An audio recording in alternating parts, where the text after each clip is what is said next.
Happy Wednesday. How you doing? Jabba, good morning, buddy. How are you? Did you sleep well last night? Did you miss me yesterday?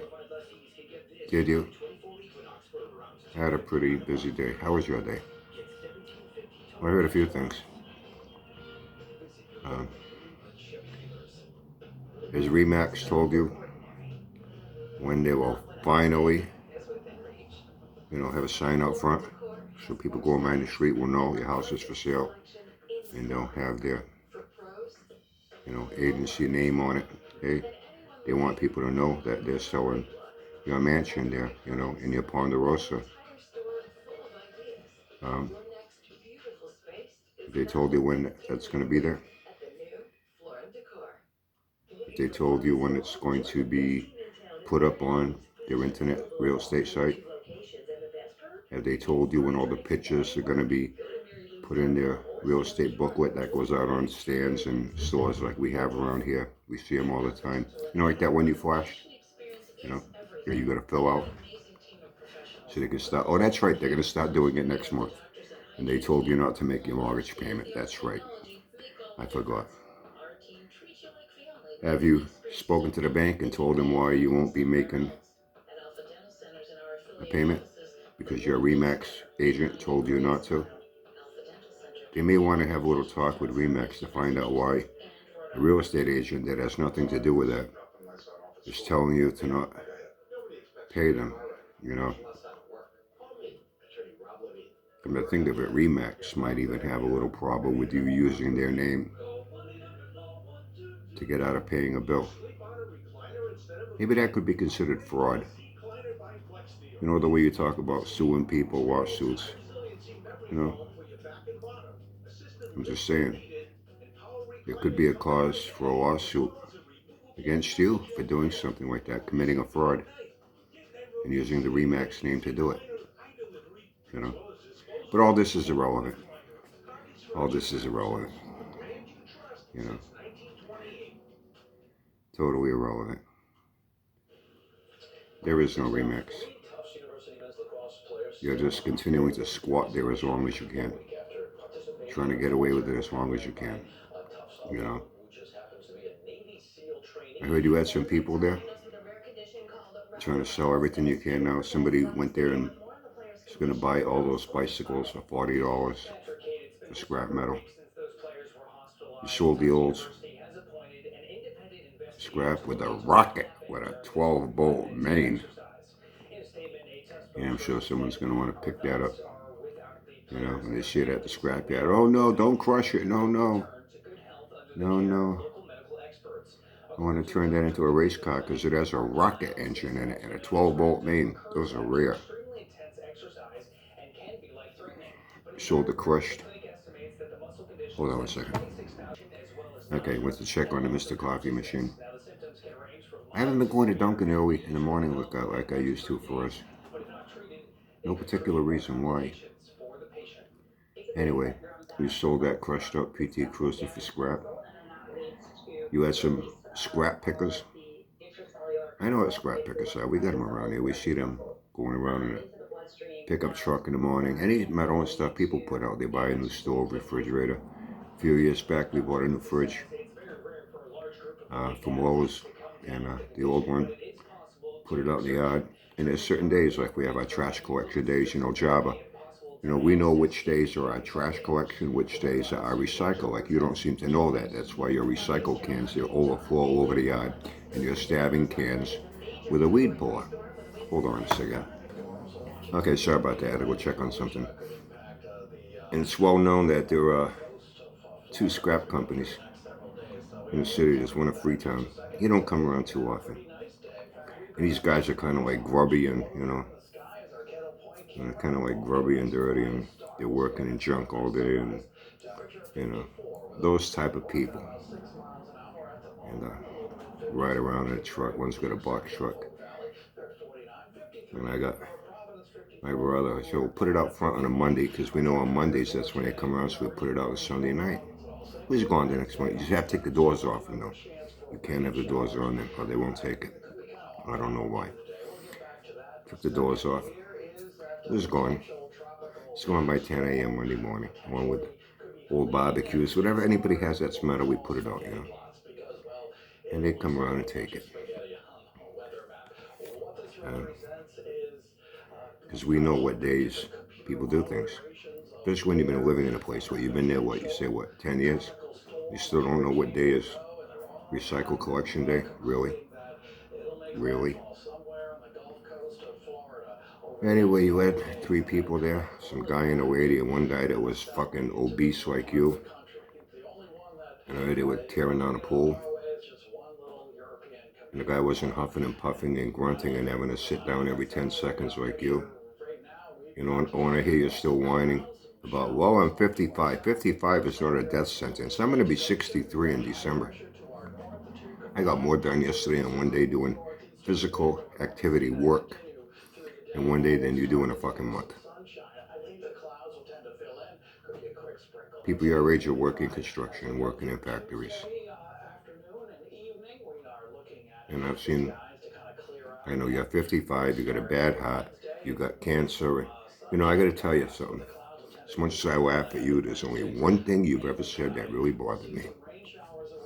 In your quest for sympathy with everything that's wrong, your fat leg, your knee, your back, your neck, your this or that, is when you had to bring cancer into it because you got a little melanoma spot. That is so fucking common. It doesn't kill people. You know? I lost my younger sister Heidi. She was 10 years younger than me. I lost her a little over a year and a half ago to ovarian cancer.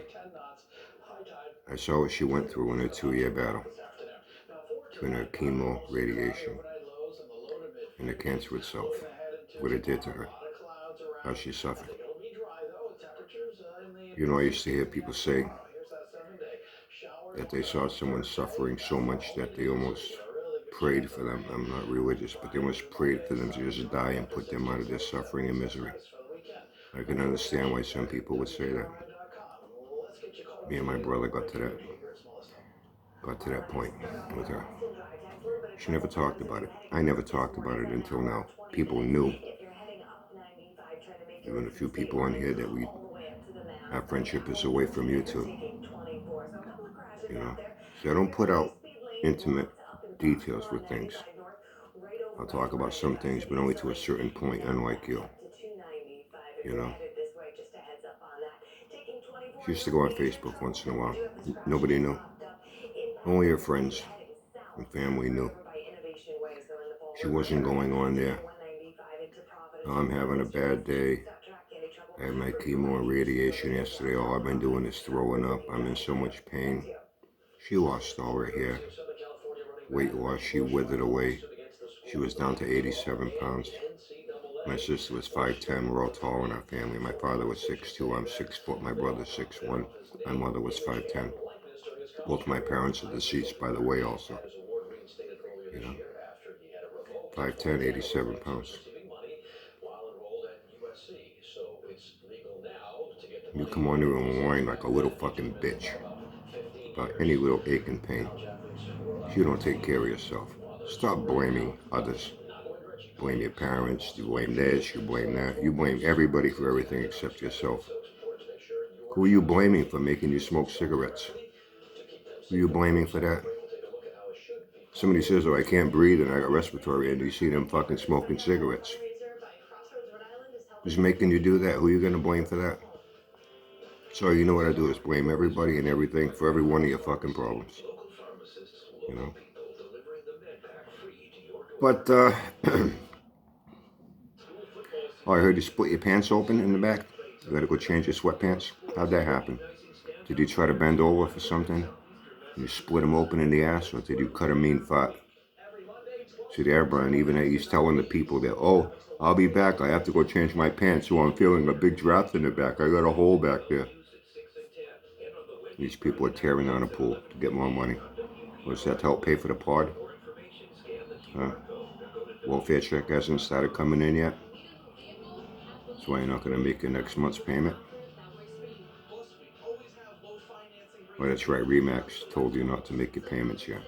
They get involved with banks and mortgages, influencing people telling them not to pay their fucking bills. Oh yeah, real estate agencies do that all the time.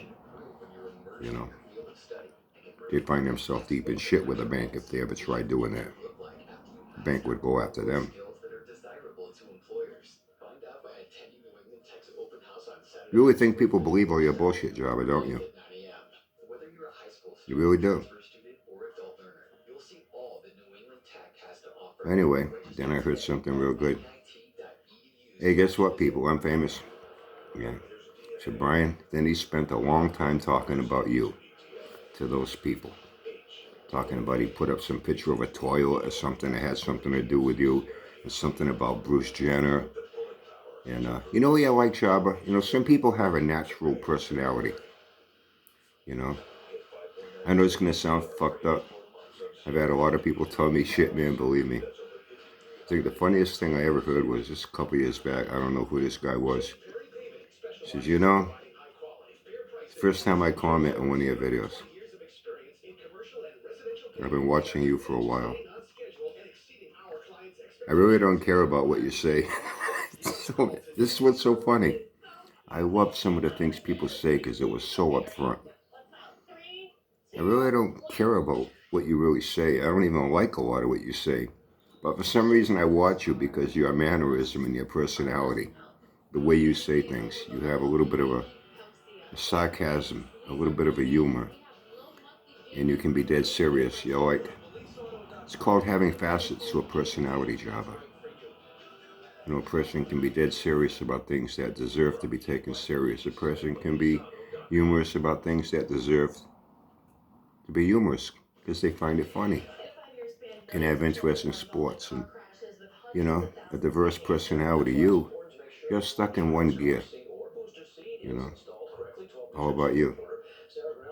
Self-absorbed, ego and narcissism. Your anger and rage, you fly off the handle. You can't control your emotions. You know, like I say, you have the emotional stability of a bag of rats in a meth lab. And I can say things and laugh about it. You say things and you get fucking angry. You know, you don't have a personality at all. You're stuck on stupid. You know. Anyway, he says, Brian, all he did was talk about you for a long time. Trying to do everything, you know, he says, and he's like trying to be funny. You know, yeah, like, you like that guy that's a real fucking loser. A real fucking loser. Someone that people really don't enjoy being around because they're miserable motherfuckers and they'll show up at a gathering and all they want to try to be the main attraction because you need attention, you crave it, you do everything you can to bring attention to yourself, you know. And then they try like telling jokes and be funny and they're the only ones laughing at their jokes and people looking at them. When people do laugh, they're not laughing with them, they're laughing at them. That's you. You know, that's you. You stick out like a sore thumb, like they say, and not in a good way. You leave a bad taste in a lot of people's mouth, from what I understand, you know. Well, fortunately, you got 2 or 3 people there that, you know, go to your channel and support you, you know. Like I said, you know, are they helping you or hurting you? If you had someone you cared about, you considered a good friend, and they were a raging alcoholic, would you encourage them to keep drinking? They encourage you to keep being a fat fucking retard instead of telling you, dude, you gotta get your shit together, man. The fuck's going on up there? All these things going on in your life, and all you do is devote yourself to taking sandpaper and a rattle can of paint to a 57 Bel Air that don't run and never will run. What are you doing? That car is draining the life out of you. It's draining any ambition or any hope of doing something with your life, even your physical health. That should be #1 priority in your life, and you ignore that for the sake of taking sandpaper to a fender over and over and over and over and over. See, what I'm telling you is what they should be telling you. And I'm saying this in a very serious nature. For your own good, not mine. But anyway, Java, says Java went off, man, telling them all about you and trying to get them to like make fun of you. The way he was trying to. What did that accomplish, Java? What did that accomplish? How about you do that when you go to the senior center to mooch your free lunch?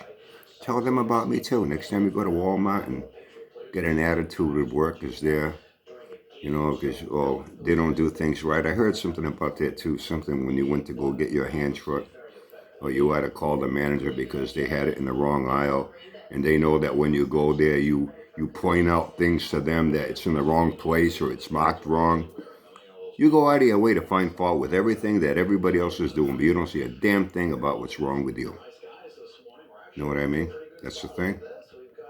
You're just a miserable motherfucker. You need things to complain about. You're not happy unless you're miserable. You're not happy unless you're complaining. You're not happy unless you're blaming everybody for all your problems, but at night, and you know it. Maybe that's why you can't sleep too good at night. And you're out wandering the yard. You know, like a fucking vampire stalking in the middle of the night, walking around that Bel Air, looking at it, looking at it, looking at it. Could it be that deep down you know how much of a loser you are? You know how much you wasted your life, you fucked up your life, and you did it all by yourself with no help from anyone else. And you yourself know that you have no one to blame but yourself. The problem is you just can't admit it to yourself. Okay, everyone, have a great Wednesday today. Uh, catch up with you tomorrow.